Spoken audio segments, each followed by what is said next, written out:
Hey folks, welcome back to Walter's Aircraft Works. It's July 7th, 2017. It's a hot, steamy day here in Georgia. Humidity is about 150%, I think. But we're going to press on here with our car conversion. We've been in and out of the shop the last couple of weeks since the last video, but really just trying to get some things caught up in the shop here. I've been working on a lift system in the shop for a couple of years and just wanted to stop on the car project to finish up this lift to help us put the motor and the transmission in the car. I think it's going to be very beneficial. Could have used a standard engine hoist or a cherry picker, but I really have had this lift idea in my head for a couple of years now. Like I said, I started the parts on the lathe like probably 2 years ago, and just now decided to stop what we were doing and complete it. So it's together, it's working well, and let me give you a little pan around here, show you what I'm talking about. My son and I built this together. We call it the Super Lifter 1000, but just some trolleys there that roll on a track and go from one side of the shop to the other, and then it's a 4-inch I-beam there with an electric hoist on it, and that rolls back and forth on a trolley as well. Power is supplied by a retractable extension cord, and that seems to work fairly well. Used a little bit just to pick the motor and transmission assembly up and down a little bit, and seems to work well. It's a little bit glitchy on the switch.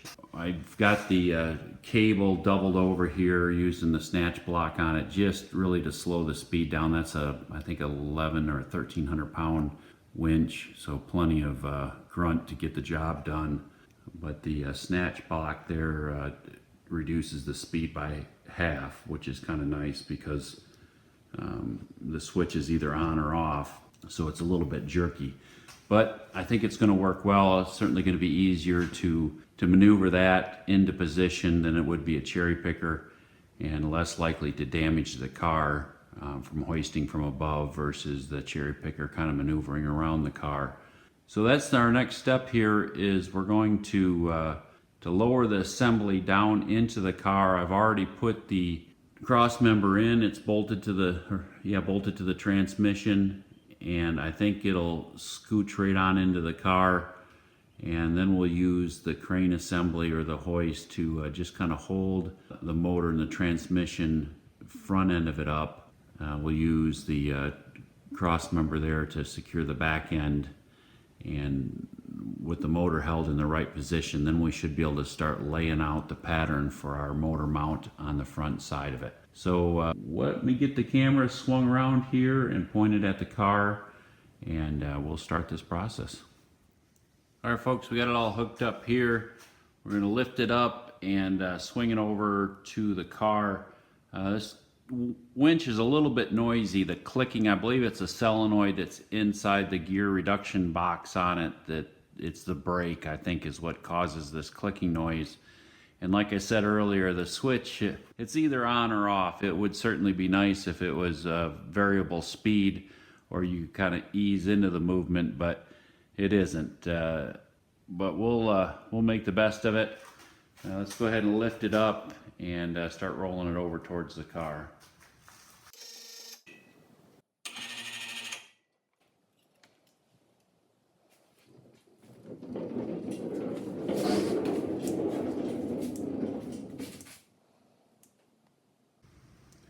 I put a little tape and paper around on the fenders and the front apron, I guess you call that, the front of the car there, just to kind of protect it so I wouldn't scratch it. And we're lined up pretty good. Should be able to lower it right in. I'm going to be holding the back end of the motor to kind of tilt the transmission in first, and just going to kind of hook it into the tunnel of the car. So wish me luck.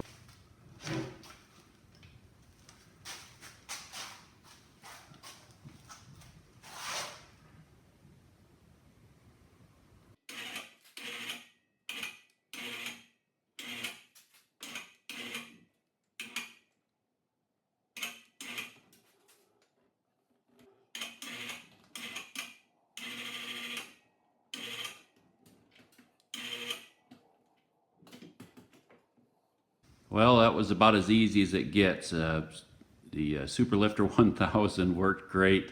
I think it's going to be very helpful. We're going to be able to raise and lower the back end of the motor here to adjust it just to the right height. Right now I'm going to slide up underneath the car and connect the cross member there. That's going to tell us what position this way that the transmission and the motor needs to sit.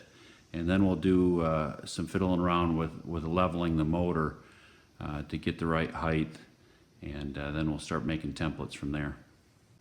The cross member's hooked up. That was real easy. It'd be nice if the car was lifted up about another 6 or 8 inches so I could roll up underneath it. It is on those caster car dollies, which helps a little bit because it's up probably 3 or 4 inches than normal, but still another 6 inches might be helpful, and I may work on that here shortly. I know it's going to be a lot of bending over these fenders for many days, so lifting the car up I think would be beneficial.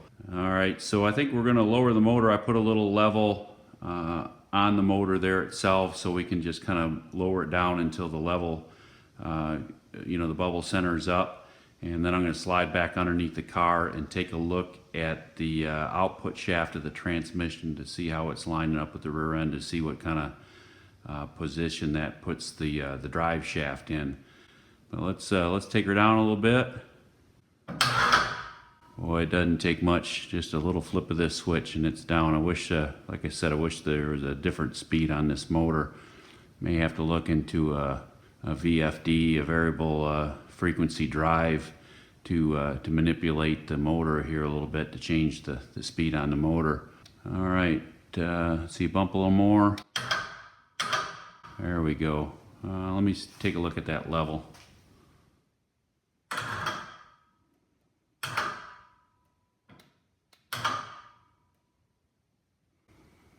All right, that looks pretty good, nice and level. The motor and the transmission is farther forward than I thought it would be. Looks like the bell housing is sticking out of the tunnel. Wow, it looks like at least 6 inches. That seems a little bit unusual. Do some more checking. There are 2 sets of holes where the cross member attached to the car. While I was under there securing it, I was kind of guessing that the second set of holes was for an automatic transmission.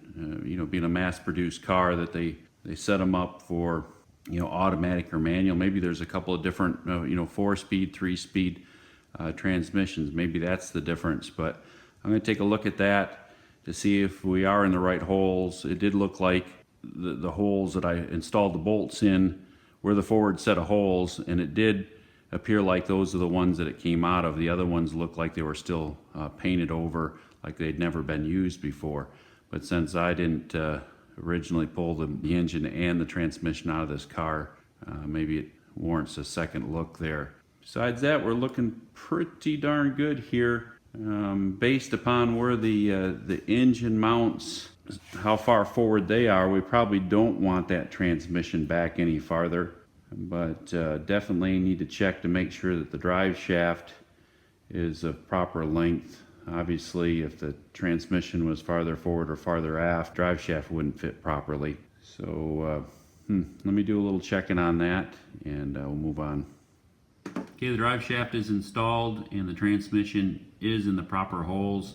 I did raise the front of the motor up slightly, threw it a little bit off level, which is fine, I believe. The motor doesn't really care whether it's vertical or horizontal or sideways, but it does put the drive shaft at a straighter angle going towards the differential, and it gives us a little bit more room up here in the front to create our motor mount. I think, well, it's hard for you guys to tell there, but it looks to me like we got about 3 inches from the bottom of the motor and that cross member there. So that's going to give us plenty of room to work with, and there's where we go next. All right, I'm going to use some more of this cardboard material that my wife brings me from work to make some templates before we start cutting any metal. It's a whole lot easier to trim and cut this material and to try to get it right before we start cutting metal. Certainly easier to recover from mistakes with this stuff. I'll probably fast forward you through most of it while I'm doing it, just because every car installation is going to be a little bit different, but this will show you the process that I'm going to use to create my motor mount.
Alright, our paper doll is finished.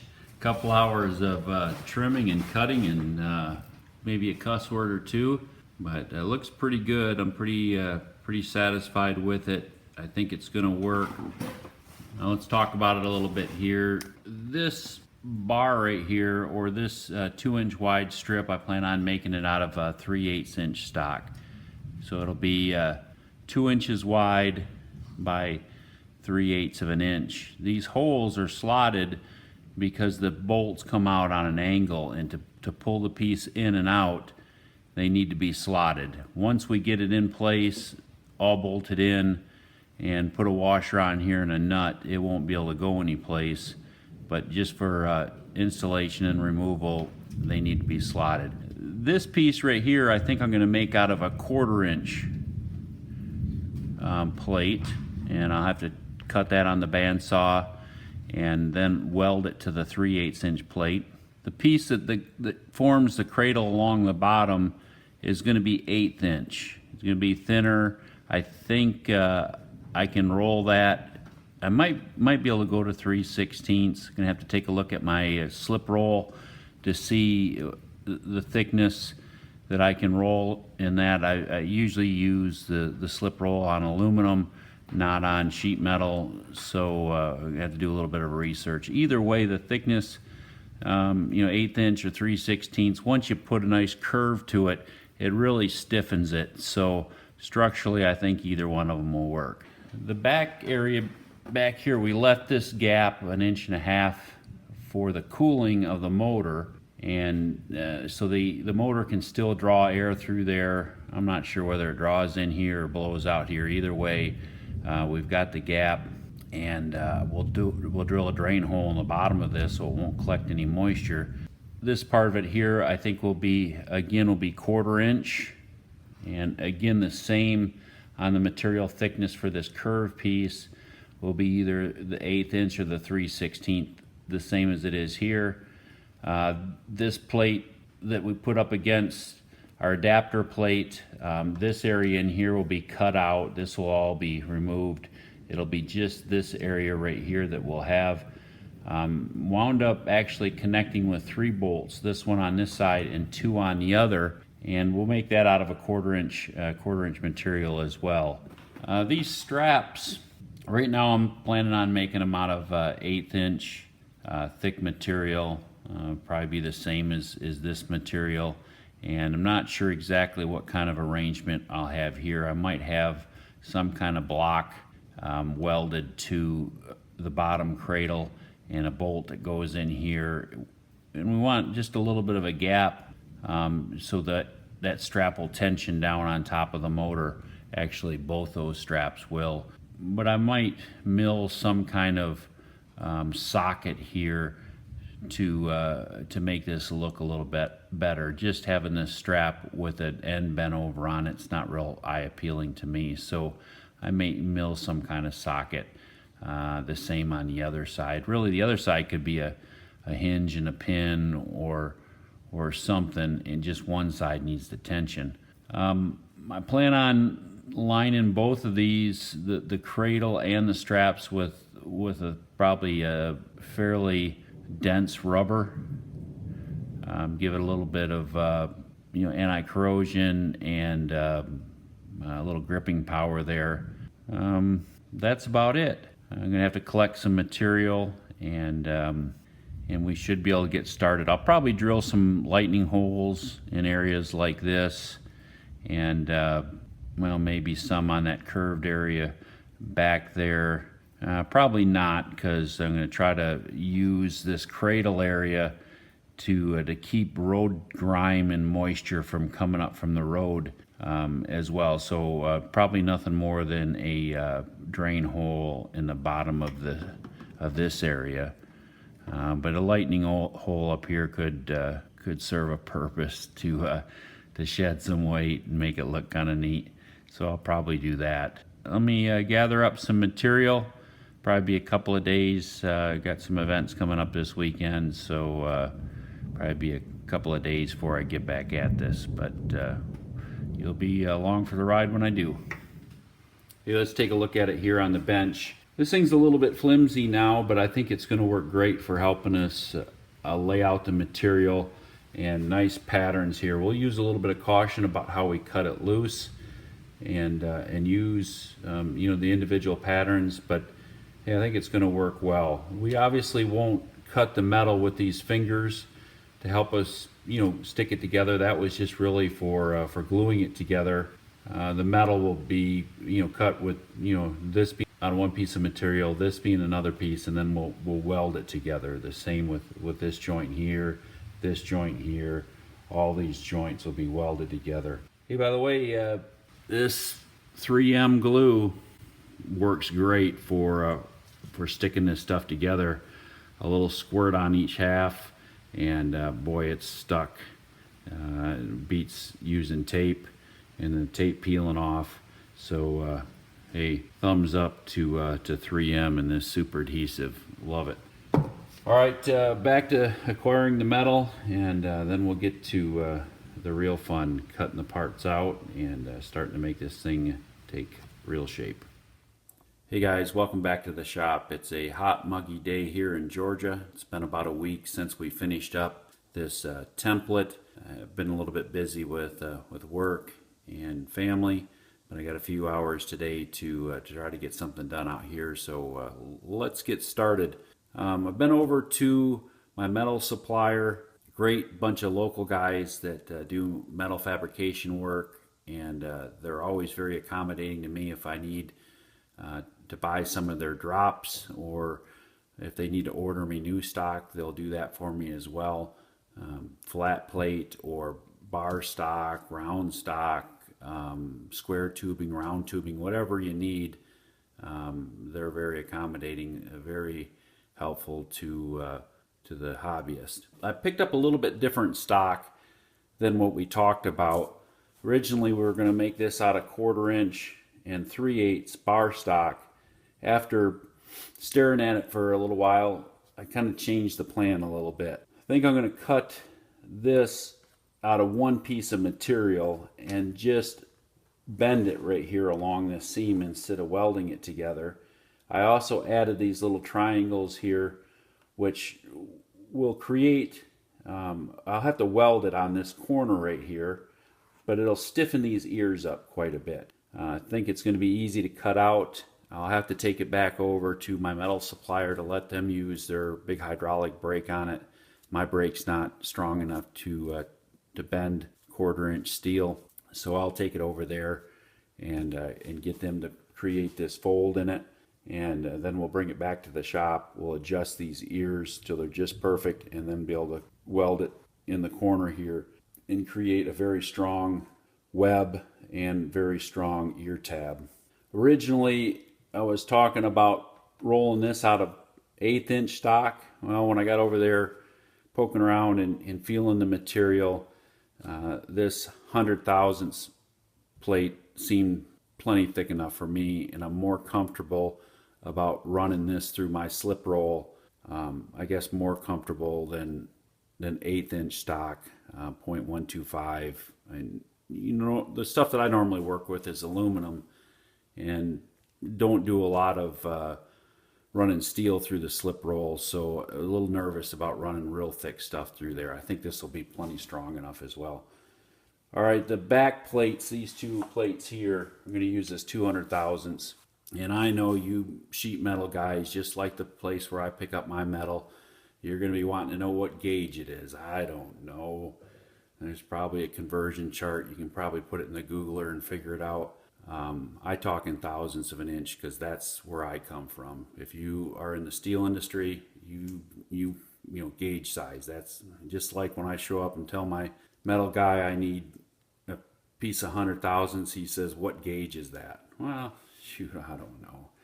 But anyways, that's what I have. I got a piece of 100 thousandths, 200 thousandths, and 0.250, which is a 1/4 inch. I think we're getting ready to get started. I'm going to clean off this metal with some lacquer thinner, and then I think I'll take this template apart, trim it up a little bit, clean it up, lay it down flat, glue it to this plate here. Then we'll be able to start cutting it out.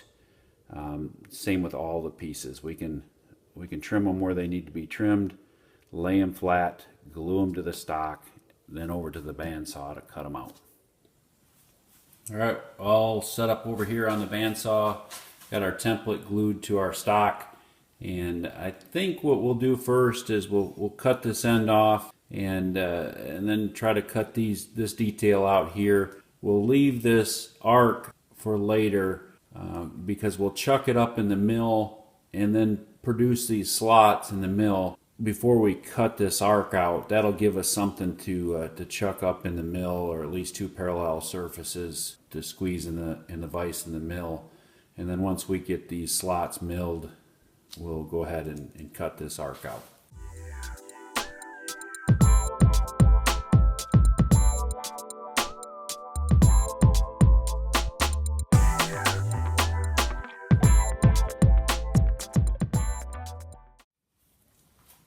All right, another little change in plan. I'm going to also leave this little corner on here until we get the milling done.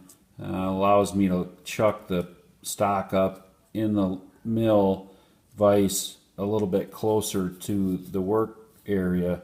And you know, with all this stuff with milling, lathing, all of it, it's all about how rigid you can make it. If I would have cut this corner off here, I would have had to extend the stock out farther from the vise, which would, you know, give it more of a springboard or a you know, diving board effect here, just not as rigid, and it'd been a little bit harder to mill.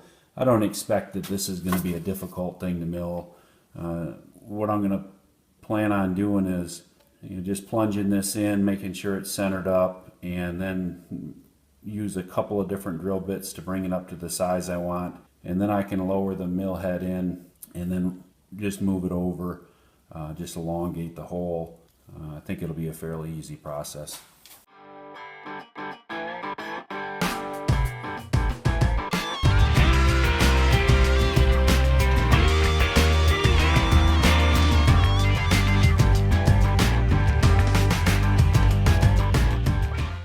Alright, now we should be able to just lift the mill head up, roll the table down to the other end or other ear, and probably have to reposition in the vise.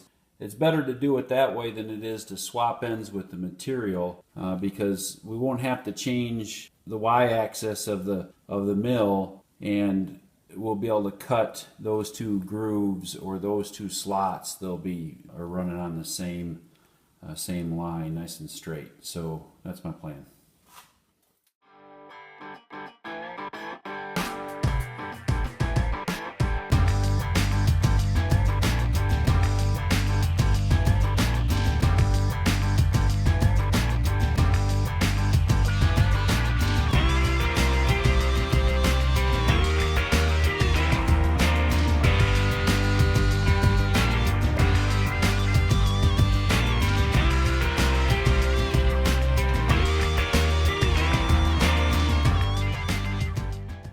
Alright, there it is, pretty much rough cut. I'll go ahead and take it over and do some sanding on it, just kind of smooth the edges up a little bit, clean it up a little bit, and then it'll be back down to my sheet metal place and have them make this 90-degree bend in it.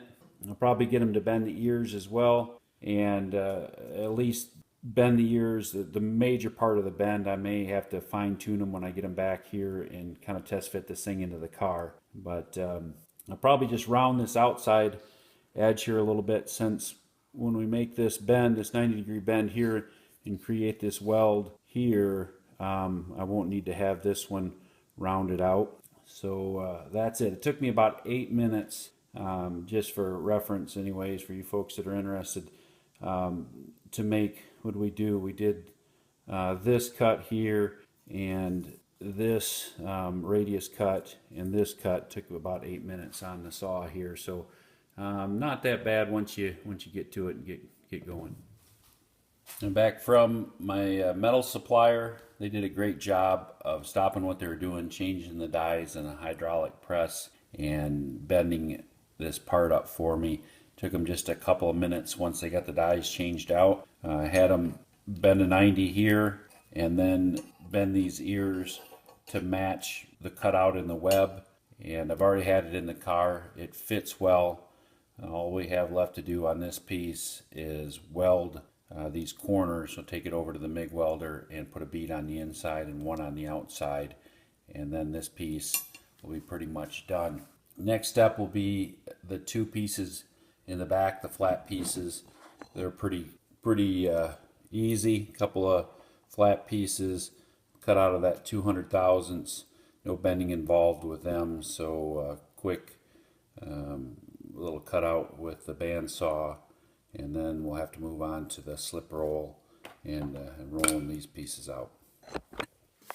Alright, back from using the old metal glue gun over there, the MIG welder. Almost seems like you're cheating when you get to use one of those machines.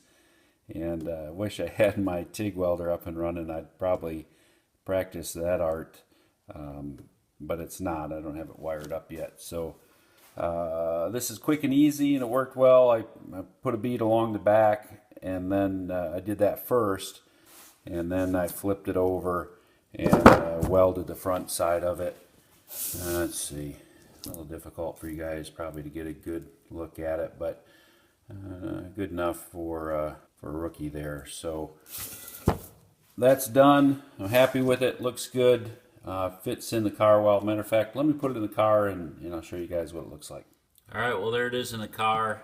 Like I said, it fits well. You can see the tabs sit down on the pads real nice, and you know, it holds the motor in the right position, and certainly think it's going to be strong enough that 1/4 inch bent like that ought to be really strong with a nice big web there. So we're going to move on to the next piece, and that's back over to the bandsaw.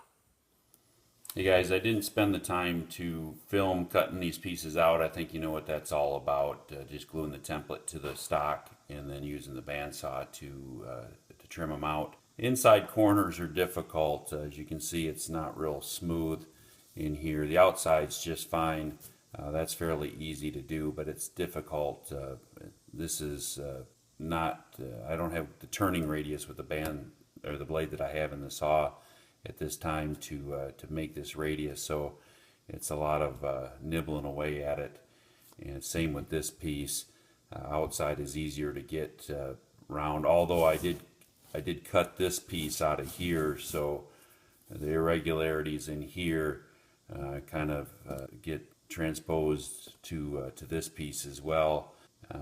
We'll be able to fill this gap in here with the weld, and it won't be a problem at all. This would be a great place to have a plasma cam or you know, some kind of water jet or some kind of expensive rig like that. Even you know, a Bridgeport with 2.5 CNC capability would be nice too. But you know, those machines cost money, and hey, it does take some time to program that stuff. So I probably knocked these parts out quicker than it would have taken, well, at least the average guy to set all that up and to cut them out. So I'm happy with them. I think they're going to work fine. If I could cut these pieces with a shear, I could get nice straight edges on them as well, and it would be just a matter of a couple minutes to cut them out. My shear is not, well, at least I'm not willing to give it a try.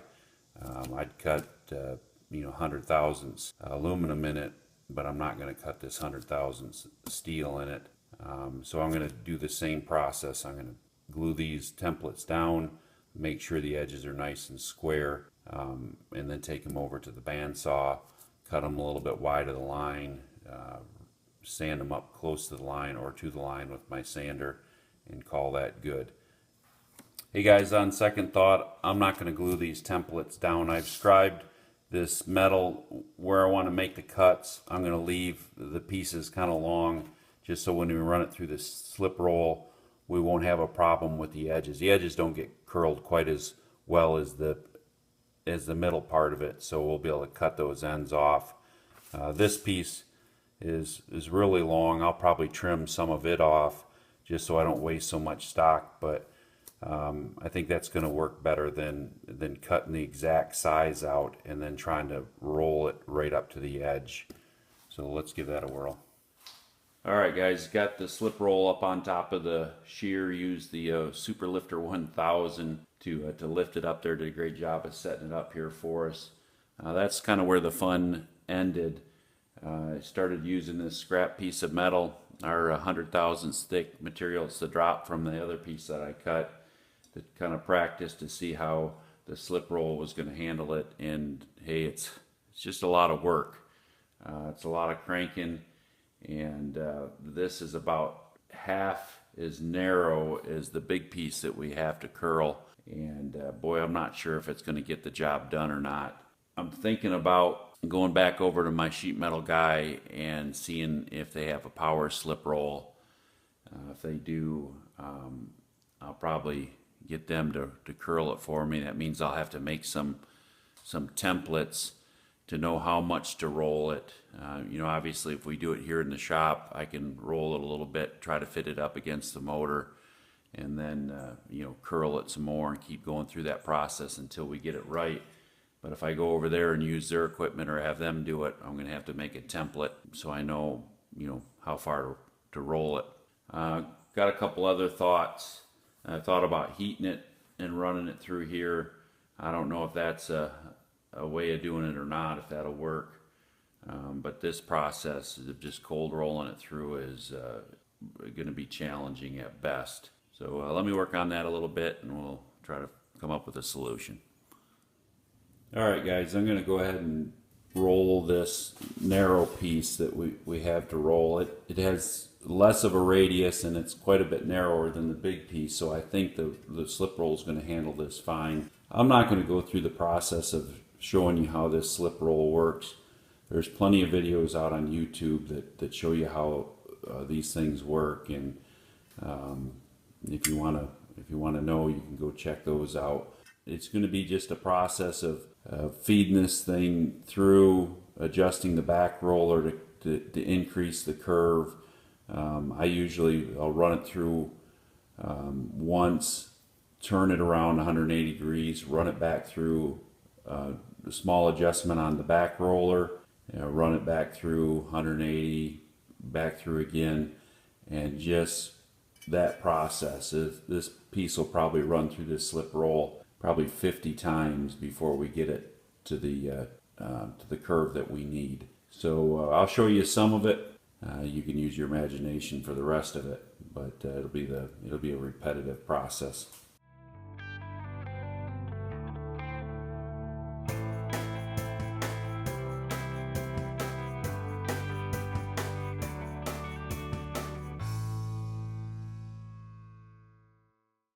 All right, takes some effort to get it through there. You have to move some things around to get a little bit more swing clearance for the handle, but that's going to be the process. We're just going to keep feeding it through, or tightening the back roller, feeding it through, getting a little bit more arc to it, check it against our pieces that we cut, and then feeding it back through. Let me run it through one more pass for y'all.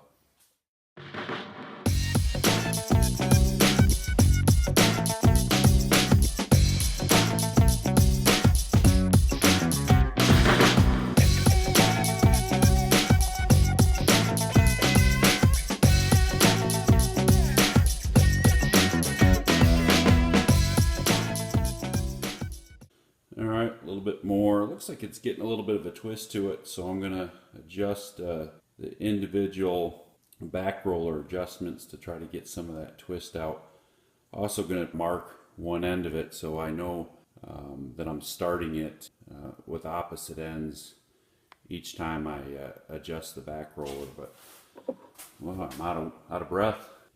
You see, we got a ways to go yet.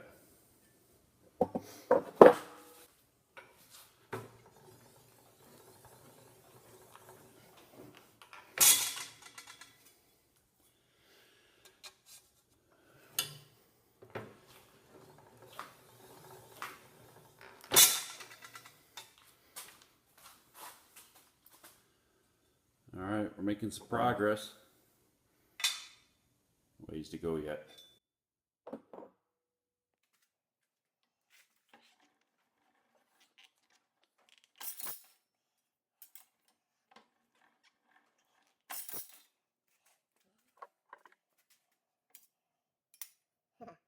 Check that out. I think we're there. Nice. Just wanting to kind of sneak up on it, but well, that looks pretty darn good. Alright, well, that was a lot of hard work. I'm still sweating and out of breath from it, but I think it got the job done, and now it kind of points out my bad trim job here on the bandsaw. It's gapped in several spots here by, well, probably 1/8 of an inch or so. Like I said earlier, we'll be able to fill that with a weld. Won't be any problem at all. Wish it was a little bit cleaner, but hey, all I got to do is pony up the money for a plasma cam, huh? We can make that problem go away. Also, this inner piece is really showing more the same. It's going to require some sanding and some cleaning up to make it fit a little bit better, but easier to do on the outside curve than it is on the inside curve. So still got the problem with rolling the big piece.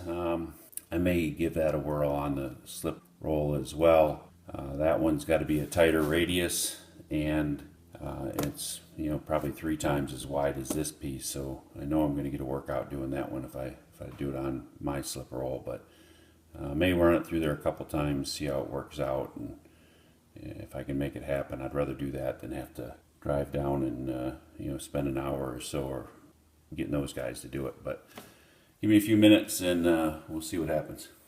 Holy smokes, that was a lot of work, but we got it done. Uh-oh. Getting some more help. Not only did we get a little help from Jetson, but got a little help from my son as well. Got him to come out and help me crank that handle, and we got it rolled through there. Not without its tragedy. The job's not done until the red dye indicator flows, and it certainly did in a couple areas, but that's all part of the job. If you remember, we talked earlier about how I left these pieces long, because when you run metal through the slip roll, it doesn't do a real good job of curling these edges. It just has to do with the way the rollers are set up and the distance between the rollers. So that's the reason why I left it long. We'll go ahead and trim these off. That'll reduce or get rid of these flat spots that are right here on each side of the curl here. The same with the back piece. Oops, it's the same. It's kind of flat on the edges, but like I said, I left plenty of material there to trim that off.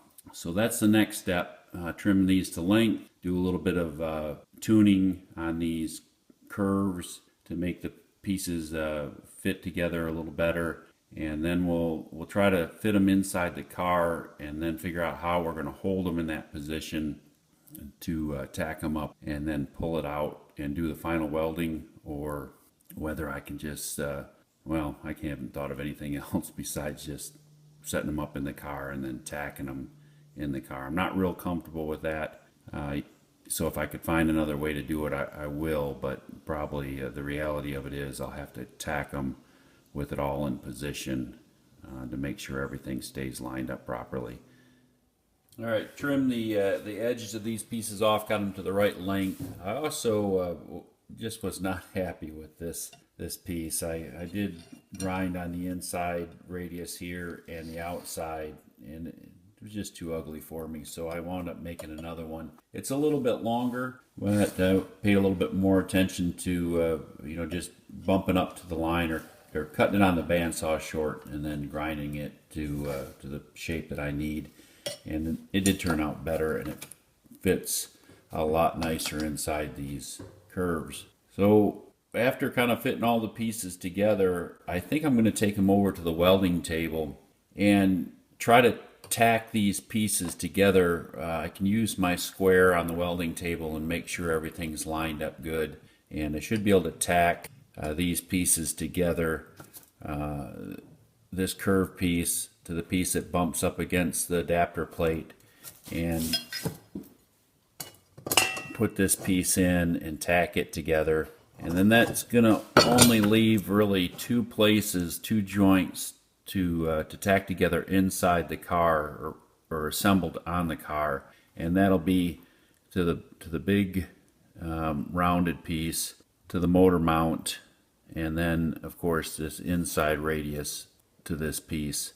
That's what I'm gonna try, and hopefully that'll work. Hey, let me get you caught up on what's going on here. I obviously got the engine and motor back out of the car. Use the Super Lifter 1000 again, and I've got it hoisted way up in the air so I can work underneath it.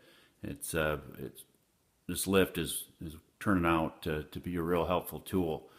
I put 3 tacks in these pieces here over on the welding bench, as well as in this seam here as well, and that allowed me to bolt this plate to the adapter plate here. It's just tacked on there with some temporary bolts and hand tight. Strapped in our cradle here with a couple of hose clamps, and there is some rubber material that I've already lightly tacked with glue to the inside of the cradle. It's some rubber material that's widely used in aviation, real durable stuff, and real heat resistant. It's gonna, I think, make a nice barrier between the motor and the cradle, anti-vibration, and also give us a little protection when we get ready to put a couple of tacks in here to insulate the motor from the heat. That's the next step. I do have a little bit of, well, let me swing it around here. Trim a little bit of this corner off here, and then I'll put 3 tacks along the base here, and then I think it's back into the car for positioning the front mount, and that I think I may have to tack in the car. We'll see what we can come up with for that. All right, all welded up. Not only did I put the 3 tacks in here, but I also, I tacked it, removed it, put it back over on the welding bench, and then ran a bead around it on the outside here. These are all welded as well. It's all bolted back in. It's kind of cleaned up. I'll probably, when this whole assembly gets all welded completely, I'll throw it in the bead blaster there and try to knock a little bit more of the rough edges off from it. Now back into the car, lowered down to position the front edge here on our motor mount. Alrighty, I got it tacked in place. I'm going to take it back apart, take it back over to the welding bench, completely weld it, and then clean it up. We'll talk about painting it. Okay, maybe the paint comment was a little bit premature. I did get it over to the welding bench and weld on both sides of this motor mount. I also created some flanges here that I welded on. I just spot welded them on, or what we call a rosebud weld. I drilled holes in the flange and then welded through them and filled the hole up, and created this aluminum strip. It's 100 thousandths thick. Curled it kind of horseshoe shaped for right now. I think I'm gonna either bend flanges on it or create a block with some holes in it on the mill to install probably 3 or 4 screws along this flange. It's really kind of overkill.